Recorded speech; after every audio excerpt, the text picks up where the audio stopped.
Joining us. Good morning to you, Vuyo, and good morning to your viewers of Morning Live. So now with the involvement of the French over the last couple of weeks, has this now tilted the balance of forces in this battle? Certainly, I do think that the involvement of French troops, especially the aerial bombardment and the air cover, has tilted the balance of forces, and the further inclusion of West African forces will surely give the edge to the forces which are pushing up north. Now, just talking about where things are right now, what is it looking like? Does this mean that these invading forces or the forces that are trying to take over parts of Mali can be dealt with completely and law and order can be restored in that country? Well, I do think that for now, for as long as you do have foreign forces, the law and order and the retaking of the northern part, which had been taken by the Tuareg rebels, can be secured. But also remember, in the aftermath of the Northern African rebellion and civil war in Libya, that region is awash with weapons.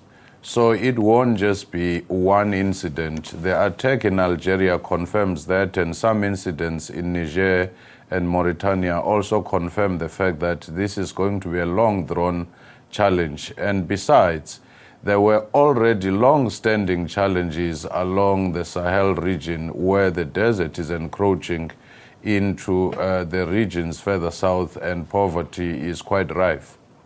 So what to do now fully to deal with the conflict in Mali? What are the steps to be undertaken?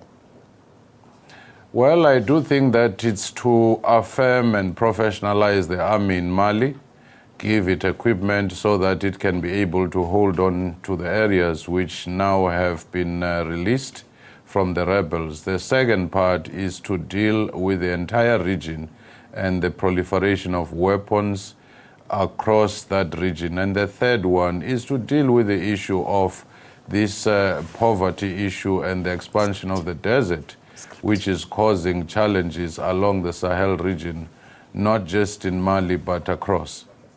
Yeah. So, I mean, African leaders have been meeting and there's talk about Africa, the continent itself, having to do more to deal with such conflicts. Do you think with the conflict in Mali, the continent has shown leadership?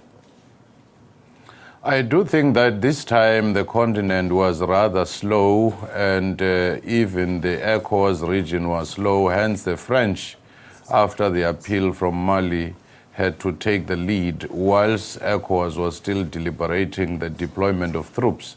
So to that extent, again, just like it was the case in Cote d'Ivoire, we see France taking the lead, and in this case, it at least is doing that with the blessing of many African countries. And do you expect that the French involvement will continue and will be there for a while until the matter has been resolved, even though they have been heard saying that they want to hand over to an African force or an African-led force? I do think that their active involvement in the conflict will end soon, as soon as they secure that northern region, because they wouldn't want to be drawn on a long-drawn fighting.